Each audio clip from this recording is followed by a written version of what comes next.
மத்தேயு எழுதின சுவிசேஷம் 9வது அதிகாரம் 18வது 19வது வசனத்தை நாம் வாசிக்க கேட்போம். அவர் இவைகளை அவர்களுக்கு சொல்லிக் கொண்டிருக்கையில் தலைவன் ஒருவன் வந்து அவரை பணிந்து, என் மகள் இப்போதுதான் மரித்து போனாள், ஆகிலும் நீர் வந்து அவள் மேல் உமது கையை வையும், அப்பொழுது பிழைப்பாள் என்றான். இயேசு எழுந்து தம்முடைய சீசரோடு கூட அவன் பின்னே போனார். என் மகள் இப்பொழுது மரித்து போனாள், ஆகிலும் நீர் வந்து அவள் மேல் உமது கையை வையும். அப்ப கர்த்தருடைய கரத்துல அப்ப பிழைப்பாள் என்றான். இயேசு தம்முடைய சீஷரோடு கூட அவன் பின்னே போனார். எத்தனை பேர் ஆமென் சொல்றீங்க? நல்லா கவனிக்கணும். இயேசு ஊழியத்தை பலமா செய்கின்றார். காலையில பைபிள்ல படிக்கிற அதிக இருட்டோட ஜெபிச்ச ஒரு தேவ தாசர் சொல்ல முடியாது, அவர்தான் தேவன், அவர்தான் வல்லமையுள்ள கர்த்தர். அதிக இருட்டோட எழுந்து ஜெபம் பண்ணார். நைட் ஃபுல்லா பிரேயர், தேவனோடு பேசிக் கொண்டிருக்கிறார். காலையில will be start good ministry, எல்லாருக்கும் நல்ல ஊழியத்தை பண்ணிட்டே இருக்கிறார். இயேசு பாருங்க, இந்த மாதிரி சுயநல போக்கில் உள்ளவர் அல்ல. அதற்காக தான் நான் சொல்றேன், உங்களுக்கு எனக்கு சுயநலம் இருக்கக்கூடாது. இவைகளை ஒரு கிறிஸ்தவன், கிறிஸ்துவுக்குள் இருக்கிறவன் சுயநலத்தை தவிர்த்து தேவனுக்குள்ளே சுயநலமின்றி இயேசுவை போல மாறுகிறவன் தான் உண்மையான கிறிஸ்தவன். இயேசு பாருங்க, அவருக்கு சுயநலம் கிடையாதுங்க. அப்ப அவருடைய பிள்ளைகள் நமக்கு சுயநலம் இருக்கக்கூடாது.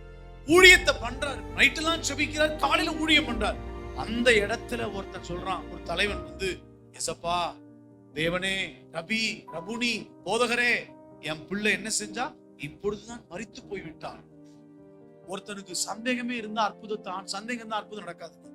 அப்ப இவன் சந்தேகப்படாம சொல்றான் பாருங்க, அவள் மேல் உமது கையை வையும். இதுதான் விசுவாசம்.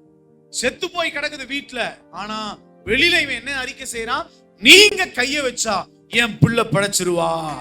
கையை உயர்த்தி சொல்லுங்க, அல்லேலூயா.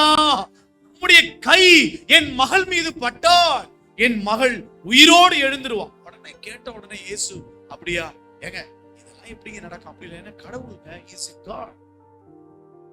GOD அப்படின்னா என்னது? அடிக்கடி சொல்றதுதான். ஜீனா என்னது? ஜெனரேட்டர்.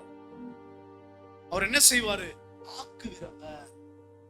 அதுக்கப்புறம் ஓன் சொன்னா ஆபரேட்டர். டீனா என்னது? டெஸ்ட்ராய், அழிக்கிறவர். 3 சக்தியும் அவருக்குள்ள. அதுதான் காடு. ஆக்குறவர், உருவாக்குகிறவர், அழிக்கிறவர்.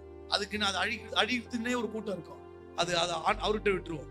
இன்னைக்கு நீங்க எப்படி கேட்டீங்கன்னா, நீங்கள் கர்த்தருக்கு பயந்து நடக்கிறவர்களாய் இந்த கரத்தை பரிசுத்தம் பண்ணி கொள்ளுங்கள். அதான் சொல்றாரு, இது ரத்தம் படிந்த யுத்தம் செய்து மடிந்து போகத்தக்கதாக அநேகரை சாகடித்த கரம், ரத்தம் படிந்த கரம். இந்த கைகளை என்ன செய்யற? கழுவி சுத்தமாக்குகிறேன். கைகளை உயர்த்தி ஆமென்.